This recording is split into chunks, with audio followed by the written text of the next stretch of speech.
Situasi antara negara aliansi Barat dan Rusia kian semakin memanas, yang merupakan bagian dari dampak perang Rusia-Ukraina dan rencana negara-negara aliansi NATO yang akan mempersenjatai Ukraina dengan rudal balistik jarak jauh untuk menyerang wilayah Rusia lebih jauh lagi. Namun Presiden Rusia Vladimir Putin yang menanggapi rencana Barat untuk menyuplai senjata jarak jauh terhadap militer Ukraina ditanggapi dalam peluncuran latihan rudal nuklir sebagai bentuk protes dan peringatan yang akan memicu perang regional yang semakin meluas di Eropa. Hal itu terlihat di saat Amerika Serikat dan Inggris berencana menyuplai sistem persenjataan rudal jarak jauh untuk Ukraina. Presiden Rusia Vladimir Putin selalu menampilkan peluncuran rudal balistik dalam simulasi serangan balasan di tengah meningkatnya ketegangan dengan Barat dan Ukraina. Peringatan Rusia untuk Barat tersebut juga disampaikan oleh Vladimir Putin dengan mengingatkan bahwa semakin meningkatnya ketegangan geopolitik dan munculnya ancaman dan risiko eksternal baru, penting untuk memiliki kekuatan strategis yang modern dan selalu siap digunakan. Ujar Putin melansir dari media Al Jazeera pada 2 November 2024. Sementara di sisi lain, dalam sebuah pernyataan yang disampaikan oleh Menteri Pertahanan Andrei Belesov, yang menyampaikan pada Vladimir Putin bahwa tujuan latihan militer atau nuklir dari ketiga matra tersebut adalah untuk berlatih melancarkan serangan nuklir besar-besaran oleh pasukan ofensif strategis sebagai respon terhadap serangan nuklir oleh musuh.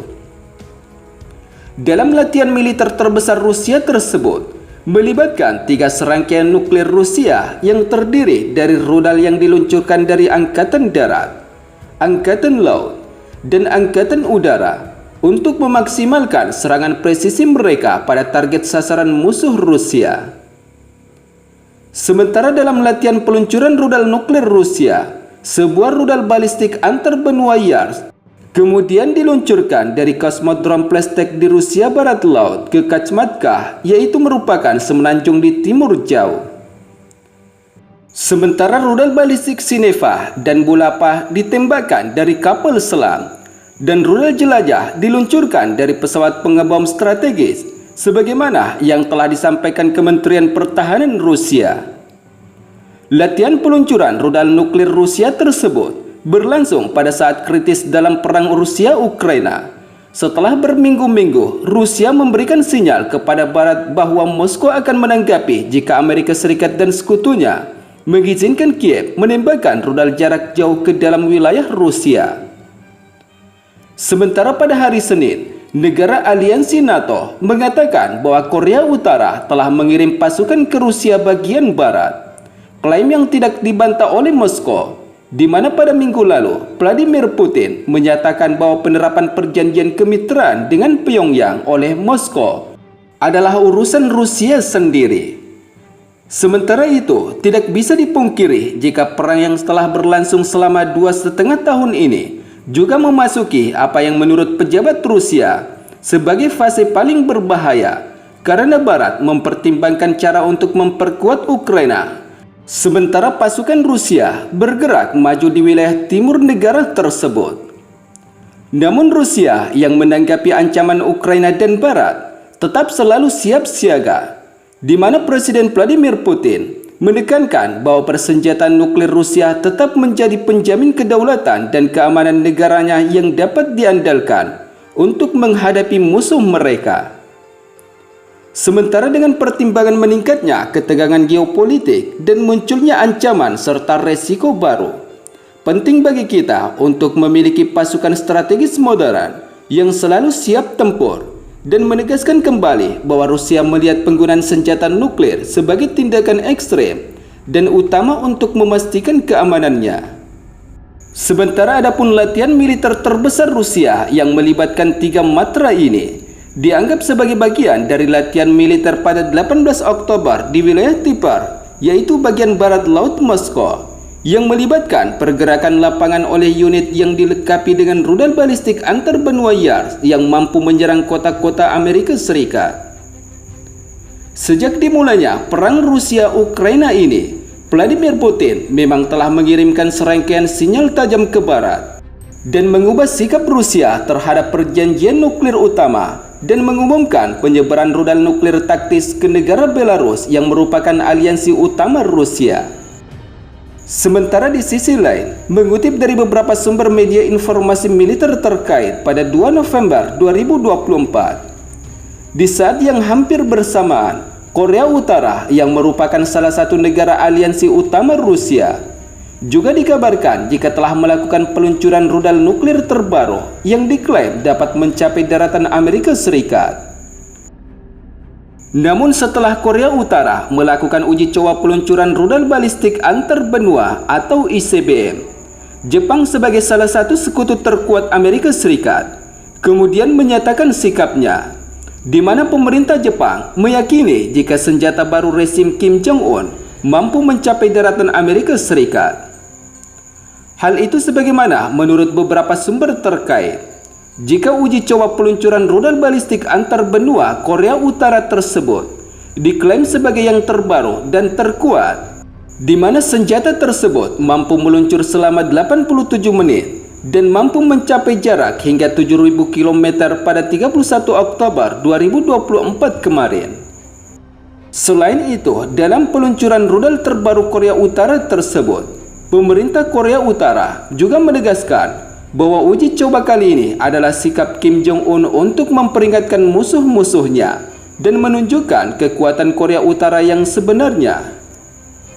Sementara Sekretaris Kabinet Jepang, yaitu Yoshimasa Hayashi, menyebut jika rudal balistik berkemampuan nuklir terbaru tentara rakyat Korea Utara tersebut mampu mencapai wilayah Amerika Serikat.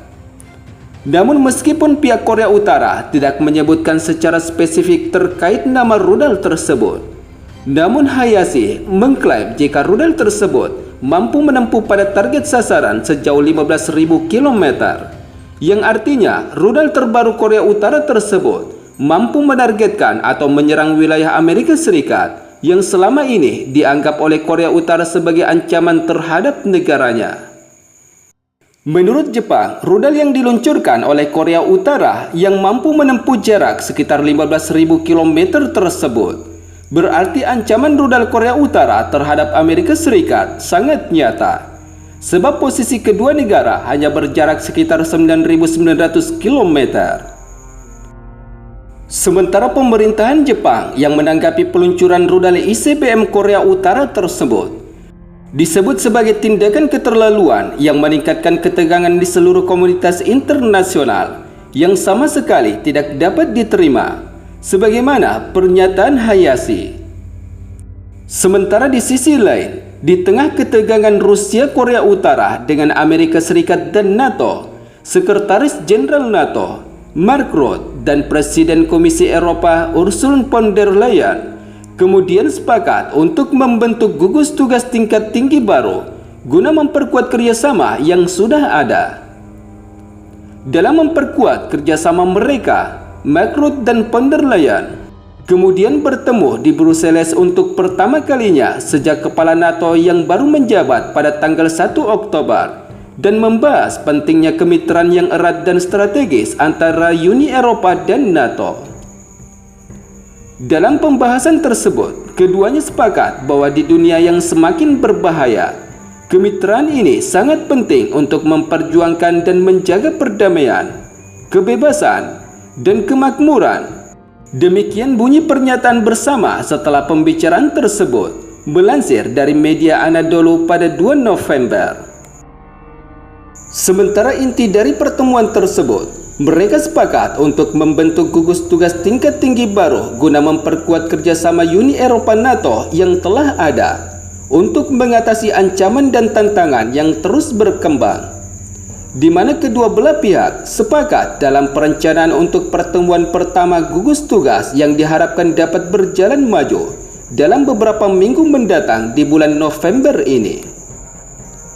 Sementara di sisi lain, ia juga mengomentari perang Rusia di Ukraina yang dimulai pada Februari 2022 yang dianggap sebagai ancaman terbesar bagi perdamaian dan keamanan di benua Eropa, dan dugaan pengerahan tentara Korea Utara untuk mendukung Rusia merupakan eskalasi yang signifikan serta ancaman serius bagi keamanan Eropa dan perdamaian global, sebagaimana yang disampaikan oleh Mark Rutte pada Senin kemarin.